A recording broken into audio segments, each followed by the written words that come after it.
Hi there. Thanks for joining me today. Welcome to Sunnyside Journals. And if you're new here, I'm Catherine. Usually I am working on a journal and we spend about 30 minutes together while I just work away at whatever stage I'm at on my journal. But today I've got happy mail. So I thought I'd share the happy mail with you and the funny story that goes along with it because it certainly went on an adventure, this happy mail. So first of all, let's begin by saying, how perfect is this? Don't postpone joy. Ah, I love that. I will be cutting that out and putting it in my journal because, or I might stick it up on my desk here somewhere so that maybe for the year I will, that can be one of my inspiring things that I can see when I'm sitting here at my desk. I have an area across the front where I could put it, and because I love that. Anyhow, one of my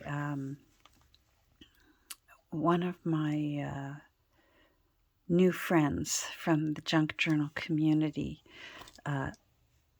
said, I'm sending you some happy mail. And she mailed it on November 19th. Yes. So, and we did have a postal strike happening in Canada at that time. And I think my happy mail knew and said, hold on. I'm not going to go sit in some warehouse in Canada and freeze for 2 months. Because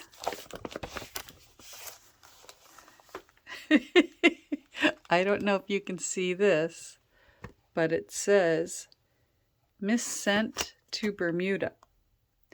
So my happy mail spent who knows how long in Bermuda. I'm jealous. I've never had that happen before, and it was even addressed perfectly. And it says Canada right on it. And but it went to Bermuda. Somehow got sent to Bermuda. You can even see on this here, November 19th.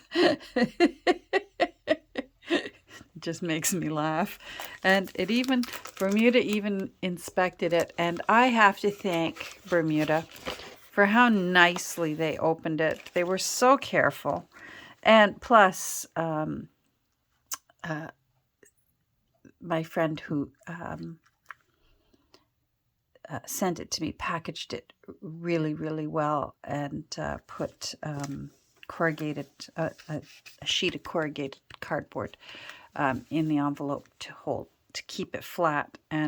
But still, I think we've all had packages arrive that just look like they took a sledgehammer to it for fun.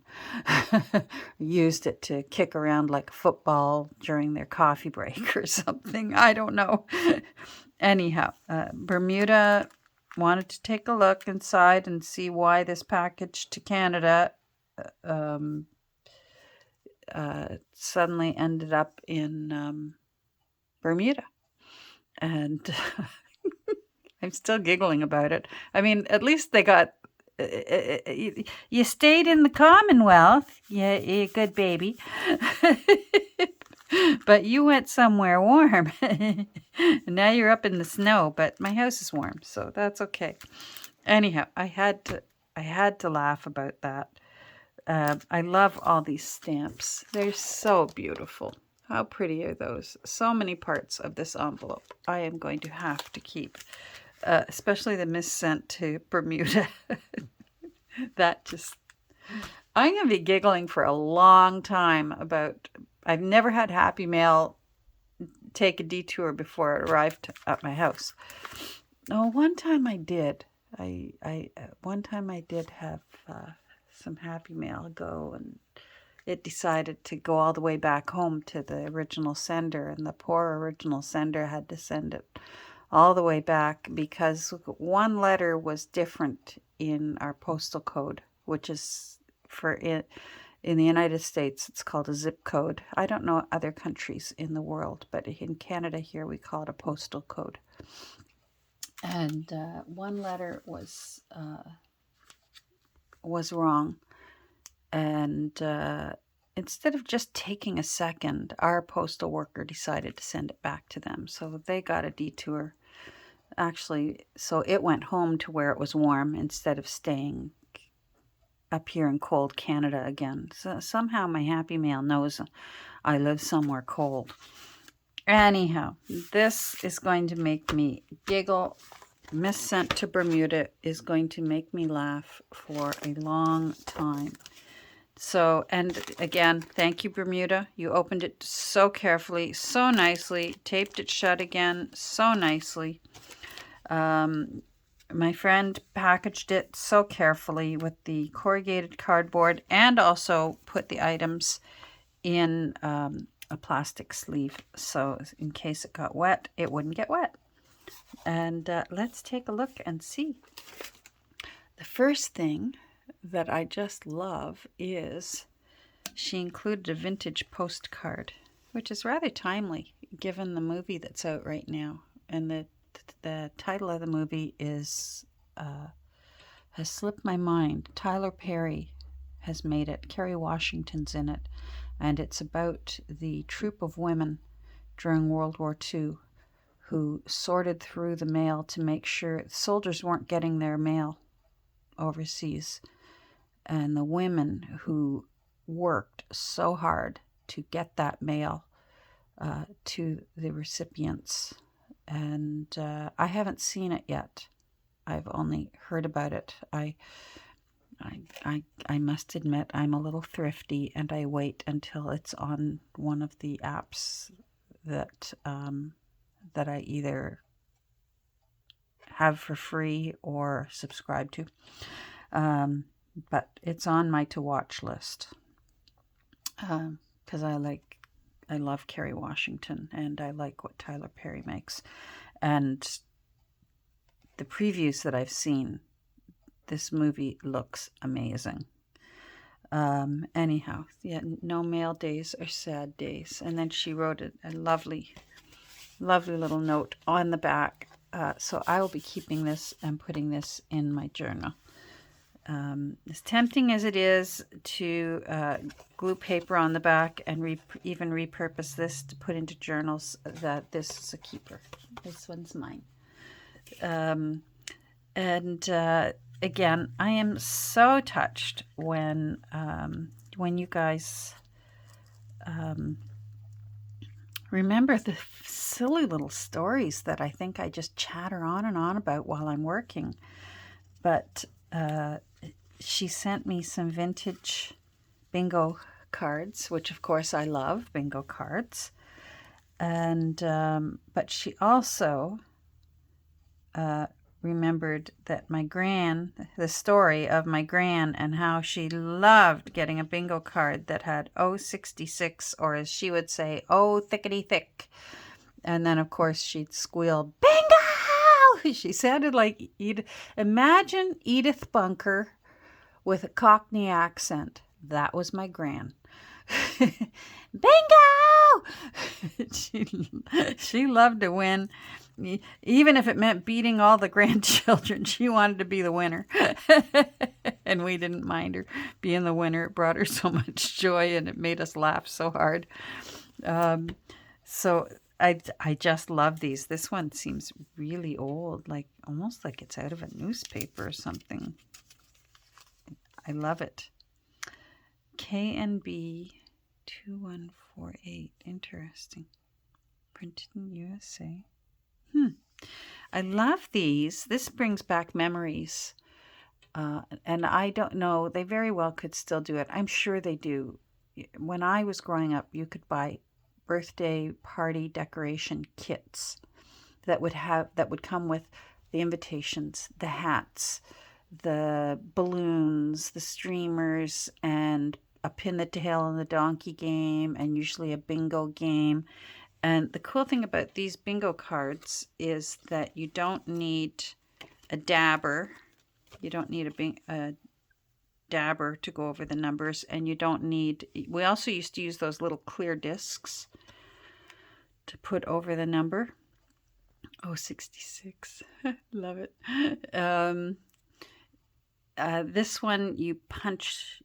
I don't want to do it, but if you can, I don't know if you can see it. You punch through, and if the person who calls the bingo calls your number, you punch through it until you win, and you get to yell out bingo. So these, I love these, and these will all be happily used. Well, I may save one for me.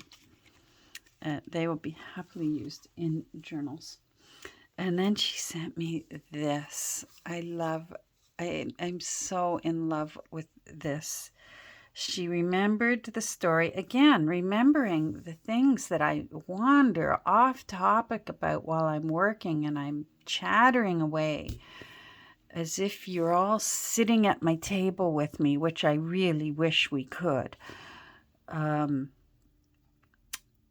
She said that she recalled the story, my stories about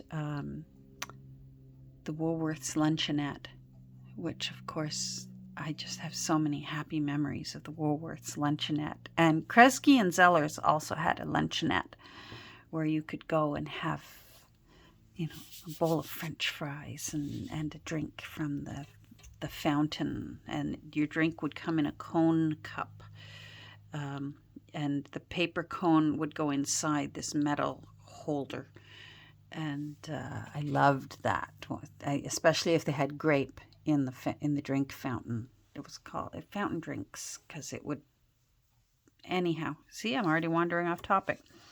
And this is from an F.W. Woolworth, and I bet at first I thought it was placemat, and then she said she was fairly sure that it was for display, and that makes sense because it's cardstock, it's chipboard, and that would be too costly to have this as placemats. Paper would be used for placemats, whereas this is going up on my wall. I am in love with this. And these are what French fries looked like in the day. Well, here in Canada, we call them chips, like fish and chips.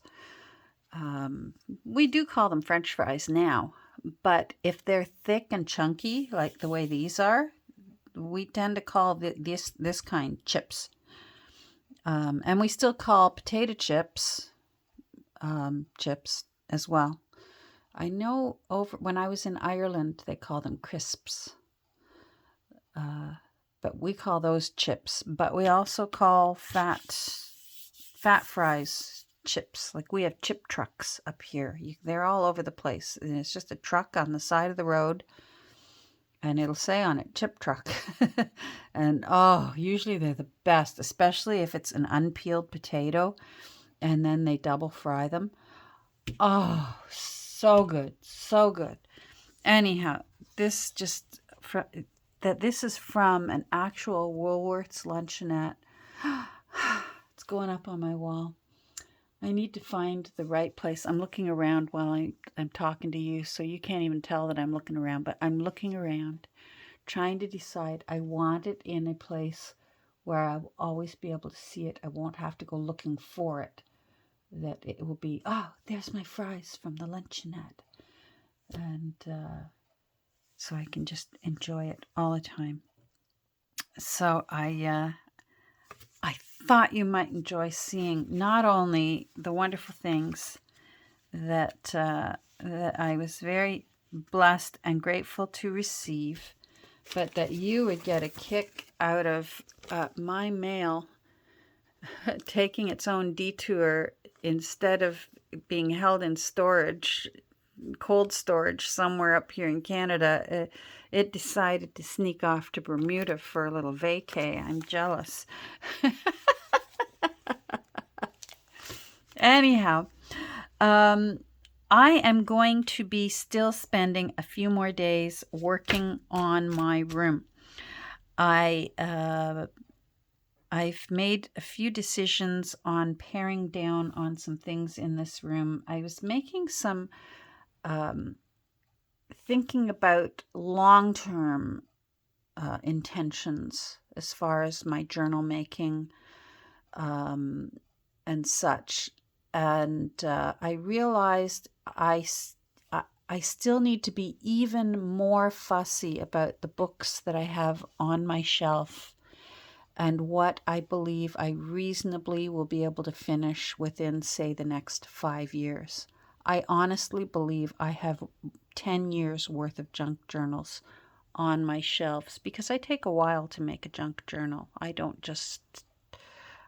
just not quick enough. Like some people are able to put together a beautiful junk journal in 2 or 3 days. And I've never been able to do that even when I was really healthy. So now, not only did it, I think the quickest I could do one is a week. But it's never been unusual for me to take 2 weeks to create one of my journals. And so when I look at my wall of books and I realize this is, I need to be a bit more choosy about what I keep and share my joy. I think I'm simply going to put the books that I know for sure, you know what, I'm not going to make a journal out of this book. And I just know it. I've already got some aside.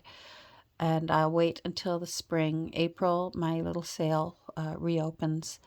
And I'll take them back up to my little sale. And they can make some more money off of it. I don't mind that whether I got them at that sale or whether I got them from a thrift store. I mean, often I am lucky and I get them at the Kirby book sale. But sometimes I do pay more and at a thrift store or even an antique booth. But I feel good about what Kirby Book Sale does with the money they make from selling books. I love that they list who receives that, like they're all volunteers. The church owns the building, so all they have is their lighting. It's not even heated, which is why it's closed in the winter.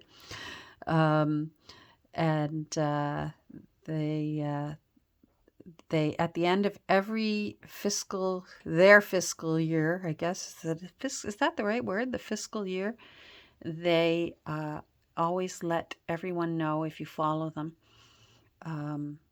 how much, like how they divided up the money they made that season and where it went to and the various charities. And it's always charities that in my heart I feel good about: food banks, safe houses for people in need, shelters, our local hospice, the things like that. Really, really, really good causes. So that makes me feel good in my heart, and also knowing that someone else will pick it up and go, oh, I've been looking for something just like this. That's share the joy and send it forward, just like Jerry did last week. Send it forward. So I'm going to be taking a few more days and looking through my books and keeping what I think is reasonable to keep. And if I could, I would be happy to sell them and ship them, but I really don't think I even have the energy and strength to do that right now. I would rather spend my energy and strength and time creating. So they'll go into boxes. That's where my strength will go for now. Putting books and things that, I hold it in my hand. Have I used you in 3 years? No. It's going to be donated or also offered to grandchildren, because I have several grandchildren that are very artistic. So they get actually first dibs on things that I definitely know I haven't used in 3 years and most likely will not be using. So that's what I'm going to be doing for a few days. Yeah, a few days, but I'll be back because I am still working on Miss Ada Jane, and in the meantime, and I'm going to be posting on Instagram as well. I also wanted to let you know I'm going to be giving a try to a couple of new apps. So if you're on Bluesky, I'm over on Bluesky now. I'm going to give it a try. I never ever tried the other one, Twitter. I was never on Twitter. I lurked once in a while, but never ever posted on it. Cranky people frighten me. Can I be honest? So I'm going to be giving Bluesky a try. And I'm also going to be giving, there's an app called Kara, which apparently is very similar to Instagram, but has other things to offer. More room for almost making like journal entries. And I don't know, it just looks interesting to me. So I'm going to give Kara, Cara, I'm going to give Kara a try and just see. I'm feeling them out. The way I figure it is, there always had to be, and I wonder who it was, that first junk journaler who joined Instagram. It must be the same way with Bluesky. I know Kelly from Book and Paper Arts. She's over on Bluesky now. There's a few others that we have found. So if you're over on Bluesky, here, hold on. I wrote it out. So I am Sunnyside Journals, bsky.social. So if you're on Bluesky, that's me. And if you're on Kara, I'm also Sunnyside Journals over there. So now I haven't even posted on Kara yet, but I'm hoping to do that this week. Whatever I post on Instagram, I will be double posting over on Kara, and just feel it out for a little while and see if it's a place that I like. So anyhow, here, I'll hold this so you can freeze it and take a screenshot if you want, or write it down if you want. And in the meantime, I hope you have a great next few days till we get together again. And wish me luck, and wish my knees and my back great strength as I finish up in here and give myself a bit of breathing room. All right, take care, and we'll talk soon. Bye.